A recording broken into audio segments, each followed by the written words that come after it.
I don't like to use this word, but it is a form of terrorism. You show up with a dog and people get afraid because they know what those dogs can do. And they're very dangerous. A lot of innocent people get bitten in the course of a legitimate uh, dog search, just because that dog sometimes might get confused and lash out at somebody that they don't need to be, lashing out at. Licensed attorney, award-winning writer, businessman, entrepreneur, and other over-the-top crap. It's Life and Law with Eugene Cisco Jr.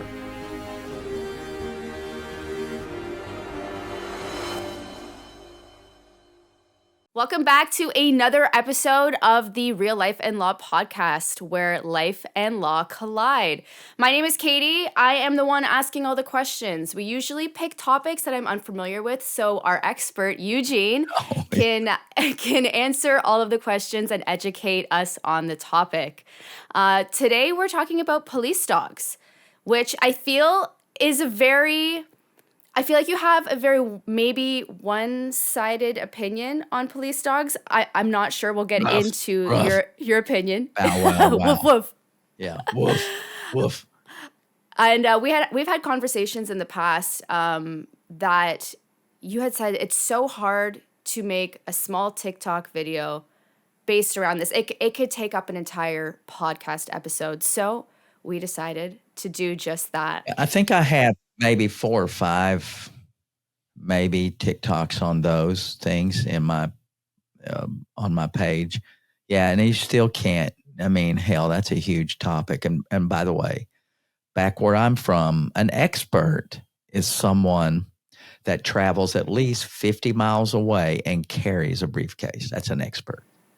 Oh, really? I've never heard of that. Yeah, you don't have to really know anything. You just have to be out of town. And you have to have a briefcase. And look official. Yeah. That's look official. It's all about the looks. It's all about the look. Yeah. Well, do you do that? Do you have a briefcase? I have a backpack. You know what? That's the modern day briefcase. So I think that counts. I have used a backpack for probably 15 years.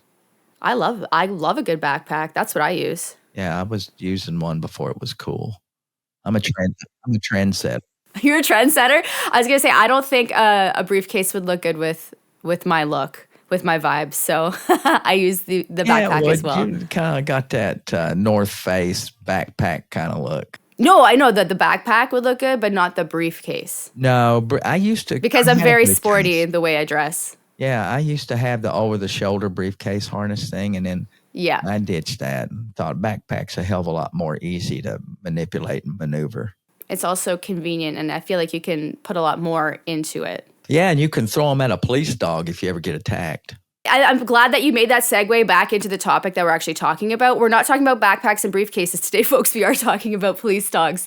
So on that note, before we get into all of this, what exactly makes you, I was going to say an expert, do I need to use a different term, but eligible to talk about this topic? How do you know so much about police dogs? Well, in the course of my work as a prosecutor, I had an occasion to work with a couple of officers and talk to them a lot who were in control or handled some canines. And I talked to them all the time, particularly in West Virginia. I didn't get a chance to talk. So I didn't prosecute in Kentucky. I was a prosecutor in West Virginia. And when you do that, you talk to all these law enforcement officers. And there were several dudes who were in control of the canine unit. And I talked to them all the time about their dogs and what happened. And then I've read enough about them. And I've represented clients who had been attacked by canines and had them used on them in the course of an investigation. We think about them a lot. They generally serve 3 purposes. They use them to sniff around your car for drugs, and they use them to hunt down people. Those are the primary reasons, and to find people. Okay, like hunt down and track people. So that's generally the 2 purposes of a police dog. They're to find people and objects and drugs. So Do they usually get brought in if they're in the middle of an investigation or something? Yeah, so it's what you hear, you hear a lot of people, then they'll talk about, because I'm real big on telling people to preserve your right, your Fourth Amendment right, not to be unreasonably searched by law enforcement. And one of those things, they commonly occur in traffic stops. So if you're at a traffic stop, the first thing officers are going to do is ask you if you give consent to searching their car, searching your car. And to be honest, if an officer is asking you for consent, then they really don't have any probable cause to believe that there's anything there. So you should just say no. Just say no. But it's always people will say to me, well, they'll just call the dogs on you. I'll say, well, then get them to call the damn dogs. If they say to you, man, that's okay, we'll just call the dogs. We'll just get somebody up here and get the K9 unit. Well, let them get the damn K9 unit, because at that point, Are they just trying to scare you at that point? yeah, most of the time that's what it is. It's a bluff. And there's real protections on that, getting the dogs or waiting. They can't hold you and detain you. If they pull you over for a normal traffic stop, it is against the law for an officer to detain you without probable cause of thinking that you have drugs or some kind of illegal contraband in your car. It is illegal for them to detain you any longer than it takes to process a ticket. So, for example, if they pulled you over for speeding, and they come in and they ask you, would you mind if we search your car? You say, no, you can't search my car. Well, we'll just get the dogs. Well, so they've jumped from pull you over for speeding. Can we search your car? Well, we'll just get the dogs. Well, go ahead and get the dogs, because once you give them permission, and this is a whole thing about all of our rights, not just searching and seizure, but talking to an officer. Once you consent to talk, once you consent to let them search, you cannot later on in court back up and fix that. The best lawyer in the world can't fix that. So I'm always telling people, particularly in a traffic stop, don't agree. Don't consent to having your automobile searched. And if they're going to call the dogs, then they have to call the dogs, but they have to do it in a timely fashion. The courts have held somewhere around 20 minutes is enough. They cannot keep you while the dogs come. And if they do, and you still haven't given consent, so you're there for 35, 45 minutes and the dogs finally come and they find something, then a good lawyer can get that evidence thrown out, because that is an unreasonable, that's what the court would call an unreasonable search. So you're always going to see it that way, as they're searching for contraband or drugs. And you see them in airports, drug sniff dogs, they call them. Yeah, that makes sense. I haven't physically seen it, but I've seen it on TV. But at a routine traffic stop, I guess they don't really have a reason to keep like a dog on site, like in a car, right? So they always have to go and get them for wherever they keep them. And not every police department has dogs. So right. if you're particularly in a rural area, the chance of them having a dog isn't very high. Those things are expensive to maintain. And besides all of that, them damn dogs don't work. Now, they work for the law enforcement officer because they generally will clue. It's always that dog clued on something. Clue is like they found something. They sat up straight, they pointed their tail, or whatever the hell the clue is, or whatever the indication is. There are different words for it, but whenever they hit on something. Well, whenever they find something, the dog is trained to do something specific, so the handler knows. Yeah, point their tail, do the hokey pokey, just different things. Bark. Bark. Sit down. They see a lot of times they'll sit down. They'll just sit down. And the studies have shown it's a little more a dog's hit. Those dogs are trained and they're accurate about a little more than half the time. That's it. And it's such a bias. The problem with dogs inherently is, number one, the way they're trained. They're trained in very controlled environments. Okay. They're trained in houses and stuff to go find certain drugs, and dogs are trained for certain drugs. So it's not like the universal dog is there. It's like a drug test. A lot of people say, well, if I take that drug test, they might find blah, blah, blah. They might find this. Well, a drug test will only find what it's designed to find. Okay. Right. So you have to take multiple tests, I guess, to search for multiple drugs. If it's a 5-panel drug test, then it might be designed for marijuana, pain pills, nerve pills, methamphetamine, barbiturates. Okay. So if you're taking something else other than that, it ain't going to find it. So It's not just going to be magic. So these dogs are trained for specific substances. If it's a drug sniff dog, they're trained. They're generally only trained in controlled environments. So when they get out in the working world, when these dogs get out in the working world, there's a lot of distractions. There's generally people around. There's lights flashing. There's all kinds of chaos. And so that they know that can throw off an animal. And they're just not accurate for those types of reasons. And they might hit on something that's not there. But the biggest factor is their handlers. They stay with their handlers all the time.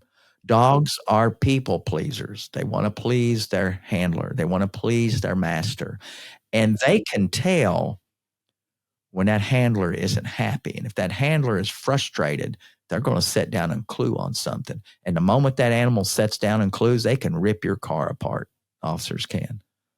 Oh, I was going to say, like, I was like, well, if they don't find anything, then no harm done. But I guess, yeah, if your car gets destroyed, I'd be really pissed off. It is miserable. You may have driven alongside the road, or if you've been in the States, I'm not sure how they do it in Canada, but we've driven alongside the road and you see a damn car, the seats are out and everything's out on the side of the road.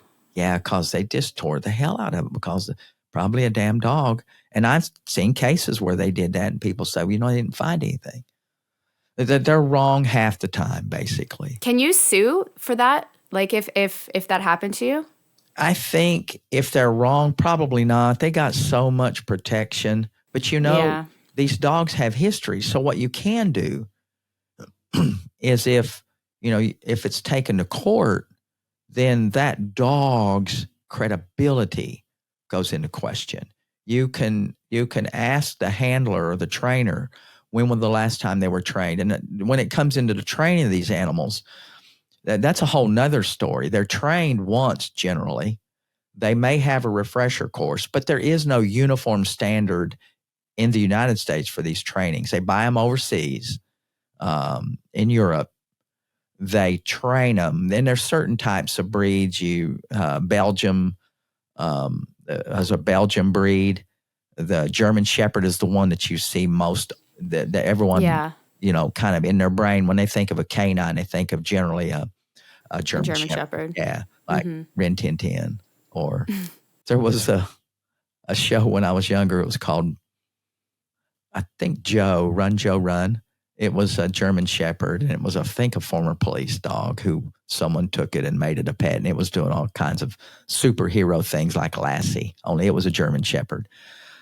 So, they're trained. It's about $60,000 or so to keep one of those animals a year. So you see, if it's a small police department, they're not going to be able to afford the training and the upkeep. So, and they live with their handlers. It's the human error. They live with their handlers? Like they take them home? Yeah. And they develop a big relationship with their handlers. Yeah, that's a big bond for sure. And so that's one of the big reasons. It's like these field sobriety tests, and not getting off the subject from the dogs, but they're all the same. The biggest problem with all of those things that law enforcement do is the law enforcement officer. And that's that law enforcement officer's ability to manipulate that animal if they want to. And maybe they don't even have to. Maybe that animal picks up on the fact that the officer's pissed off because it's been 4 or 5 minutes and walk around that automobile and I haven't found anything. And so that dog picks up on it and just lays down, But they are also responsible for hunting people down. Like these animals, these people will have these dogs maybe at a traffic stop or something, and they turn them loose on people that run away. That's a huge problem. They're almost always used. These dogs, when they're running people down, first off, the person is running away. They're not standing there. They're not threatening. They're running. And so, and I know this for a fact. I've known some officers who've turned dogs loose on people for shits and giggles, just to see the dog work, to see that individual piss on himself. Even if they're not running away? No, they all, no. They have to be running away. Yeah, they'll be running away. Yeah. Like, what kind of scenario are they in if they're running away? They got caught with drugs or something?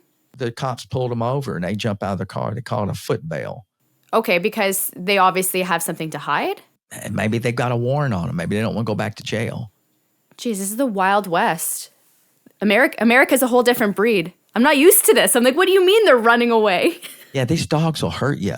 Oh, I know. I've seen videos. They're responsible for thousands of injuries. And their bite is so forceful. Hell, it can break a bone. You get some of those big Belgian dogs, they could kill you. And they won't just grab and let go. They are trained to grab, shake, and hold. I was going to say they're trained to do it. They could rip, and damn, their dog's not the cleanest thing in the world. So imagine getting an ass full of dog teeth in you. Do we know how this canine unit started? Who decided to bring dogs and get them involved? They've been around a long time. Bloodhounds and stuff initially, to try to hunt people down. Then law enforcement. I read on that. I think they've been around for, if I'm not mistaken, in this country since somewhere around the early 70s, if not before, started being used in some type of, in a more prominent way. I think they were used before that, but in the 70s they grew to prominence and use them to hunt down people and mostly drug sniff. So, but they're not allowed, if they're doing drug sniff, there's rules and regulations. They can't touch the car. Their nose can't touch the car. They can walk around the car and see if they smell something. And there's all kinds of false positives. The dogs are trained differently depending on like what. Yep. If they're a drug sniffing dog, they're not the ones that are going to attack, right? They have. Oh, no, they can. A lot of times they're cross-trained. Okay. Yeah, they're all trained to do most everything like that. And I've seen officers laugh, talk about, oh, yeah, he pissed himself when I turned them dogs loose. Well, yeah, I'd be terrified because, as you said, they latch on, they don't let go, and that's some serious injury. I don't like to use this word, but it is a form of terrorism. You show up with a dog and people get afraid because they know what those dogs can do. They're very dangerous. A lot of innocent people get bitten in the course of a legitimate dog search, just because that dog sometimes might get confused and lash out at somebody that they don't need to be, lashing out at. Well, I mean, I think if you have nothing to hide, just don't run, and then the cops won't let them loose. Well, that's easier said than done, I suppose. If I had a warrant out for my arrest and didn't want to go to jail, and if I thought I could, hell, I'd probably run if I thought I could get out of the way, Yeah, different mindset too. Like I live, as you know, I live in Canada. It's a lot safer. Hell, I don't want to go to jail. I don't want to go to jail either. If someone's trying to take me to jail for something I didn't do, hell, I'd probably try to run. You had said that they come from Europe. Are they bred specifically for this purpose? They are bred specifically for those purposes. Yeah, and they're trained. And then $60,000 for the training and upkeep and everything? Total, the purchase price and trainings, can reach $60,000. It's a lot of money. And then do they usually just only have one dog in the unit? Well, it just depends on the department on how much money. Sometimes they might have a grant. There might be some kind of federal grant out there that allows for, a department to get more police dogs and things like that. Initially, and they have such a stigma attached to them. In our country in the 60s, if you can Google police dogs in the 1960s. They were used by a lot of these backwards ass country sheriffs and stuff. There's a very famous video out there, Bull Connor, who was in, I think, Birmingham, Alabama, when there was protests and racial unrest and everything. They turned water hoses and police dogs on these people that were protesting. And so forever they've had the police dogs have a bad legacy for those types of reasons. And even now, the data is fairly clear that there's a disproportionate number of police dogs used against not just the minority community, but the poor. I always like to look at a lot of this stuff that happens with police officers. There is racism, but it's not to the level that some people would have you believe in the police force. I think it's a poverty thing. They use these, always in these poorer communities, and that doesn't necessarily have to be an African American or a Hispanic community. You take a look at where I live, the percentage of poor white people is just as high as it is anywhere in any inner city when it comes to, poor minorities. So they use them disproportionately against the poorer in our society. And sometimes, like I said, it's just for shits and giggles. That's terrible. I've seen it. They laugh and they yuck it up. It makes you not feel good about law enforcement. But now that's not to say, I have really good friends that are law enforcement. Mm-hmm. And there are really good ones, but there's some bad ones. And the bad ones taint it for everyone else, just like in any profession. You have good lawyers, you have bad lawyers. You have good doctors, you have bad doctors. You have bad construction workers and you have great contractors. It's just people. There's just bad people out there. Yeah. We had a conversation about this topic, and you had mentioned that the dogs, and you said this word for word, that the dogs lie and the handlers lie. So I guess it's a two-part question here. How can a dog lie?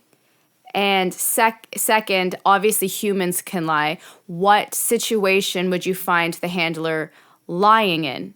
When you say dogs lying, are you referring to them wanting to please their handler? Yep, that's it. Okay. Yeah, Okay. they might not really see anything, but they can tell that their handler's aggravated and frustrated that they haven't found anything, so they'll sit right down, and make their master happy. Okay.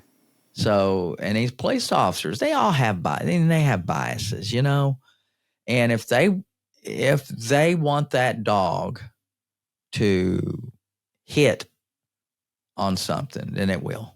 There's no doubt about it. I don't care what anybody says. I get a lot of hate when I talk about these dogs from law enforcement on whatever platform I happen to have a dog video on. And like these guys have such rose-colored glasses, particularly if if they are a dog person. Of course, nobody wants to look at their profession and say, yeah, we ain't doing worth shit. This is really fake stuff. Nobody wants to do that. And they're not going to do it. They're going to defend what they do. Do you think that there are certain triggers or actions that the handler could do to get the dog to do what they want? Do you know what I mean? Oh, yeah. Do you know what I mean when I say that? Yeah, I do, because they could be just as subtle as twitching the harness, stomping their foot, making some kind of noise. That's well known, like that is actually a thing, that the handlers will signal to the dog to do a hit. They know how to trigger a dog. They know how to do that because that's what they train them to do, to get that dog to respond to a command. And unscrupulous dog handler could absolutely figure out how to get a dog to do what it wanted to do. So you had said earlier that the dogs are poorly trained. Can you kind of elaborate on that? In what way are they poorly trained? Well, they're actually, the problem isn't like they're poorly trained. They're well trained, but their training is sometimes in a very controlled environment and not really, Oh, okay. not really, they're not really, It's not set up for real life. yeah. And not only that, they don't have to have, there's no uniform standards for these things, at least as far as I've been able to tell. And most of the literature will tell you that that's the problem. They get trained once, and there are no guidelines or standards that many departments follow, that kind of refresher courses, that's mandated. So you could have a dog that was trained one time 5 years ago, but all over the course of time has developed bad habits through their Right. handler and everything, and has developed a whole different set of things. And you wouldn't know that. You just wouldn't know it. That's interesting. Yeah. Yeah. So that stuff happens. It's not uniform. There's no real standards.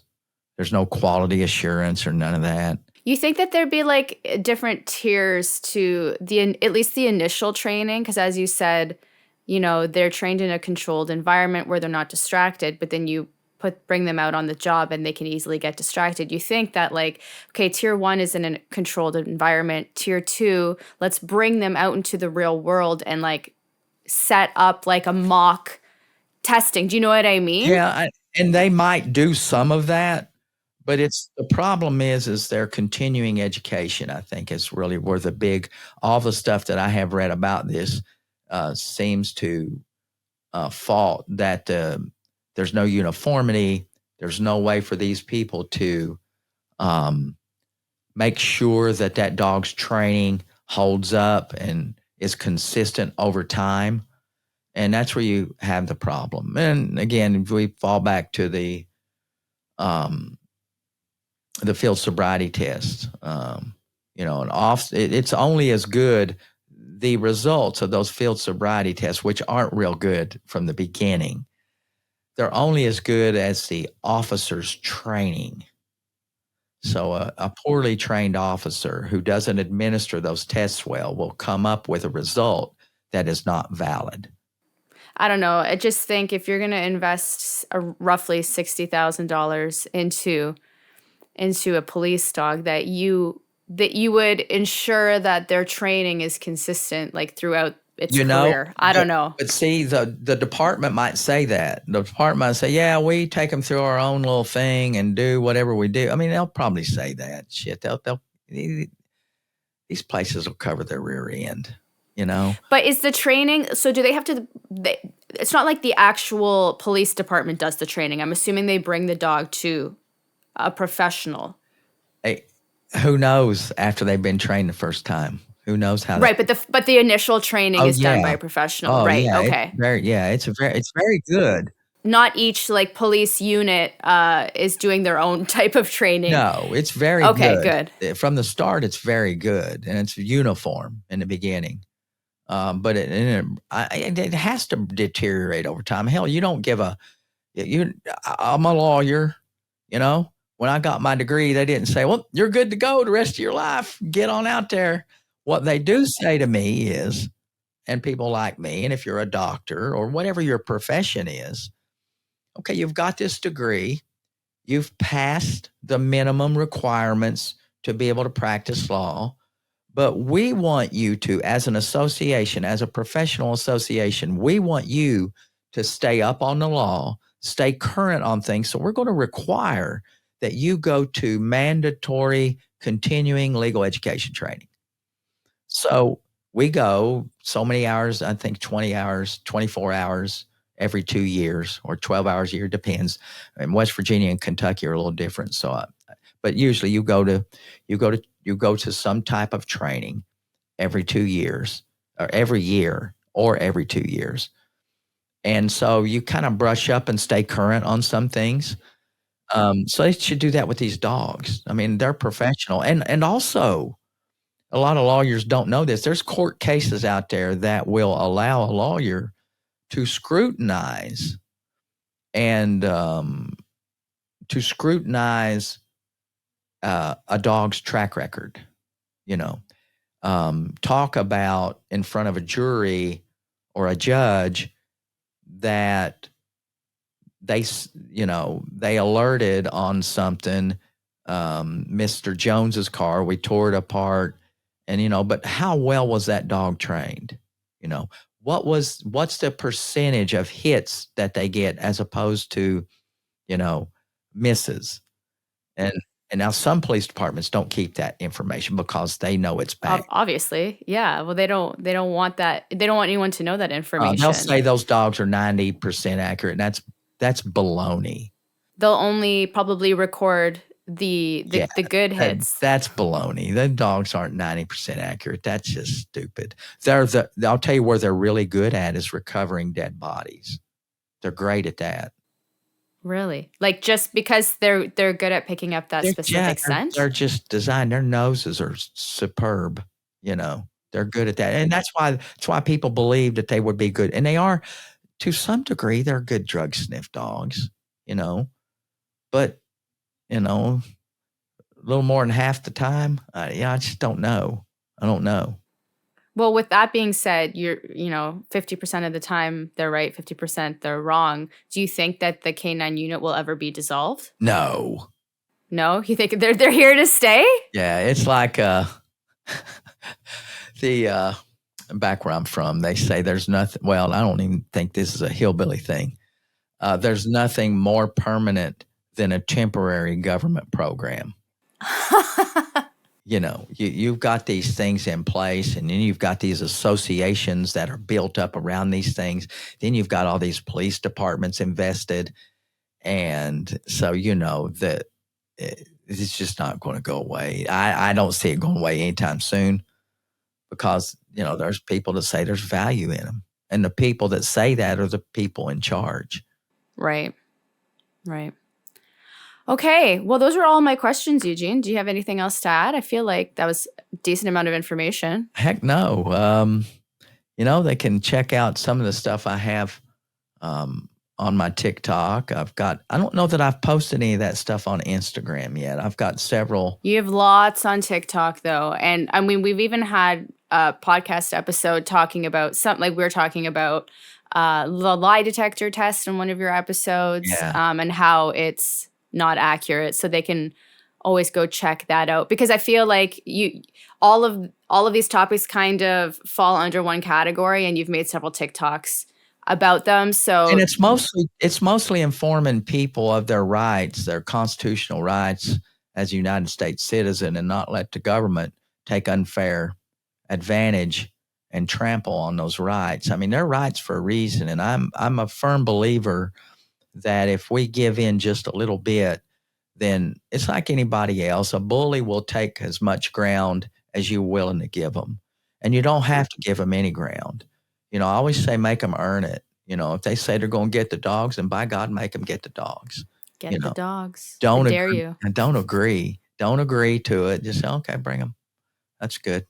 Bring them, and argue it later. Yeah, argue it later for sure. So check out the video description if you're watching this on YouTube, or the podcast description. All of Eugene's links are there: Instagram, TikTok, his Spotify, and yours, and his website too. Yeah, I'm there too. If you guys want to be friends with me, I'm always looking for new friends. All of my social media links are listed as well. And Eugene has a new DUI book on his website. Oh, yeah. I keep forgetting. Oh. Someone bought that. I think someone bought it the other day. It shocked me. Because we haven't talked about it yet. We haven't really launched it. We just kind of put it on your website. Yeah, and I think when I realized it, because you've told me this before and I just forgotten about it. I'm thinking I'm going to design a whole new bunch of DUI awareness and what you can do, because there's things you can do to prevent a DUI, and that book has a whole ton of stuff in it about what you need to do, and also talks about your rights, talks about your 4th, 5th, and 6th Amendment rights when it comes to these kinds of things. So it's a really good book. I put a lot of time into it, and I think it's a really good basic idea, but it's not really talking about dogs. It's not talking about dogs, but it's there if anyone's interested. All right. Well, until next time, Eugene, it's always a pleasure. All right. Thank you, Katie. Y'all be good.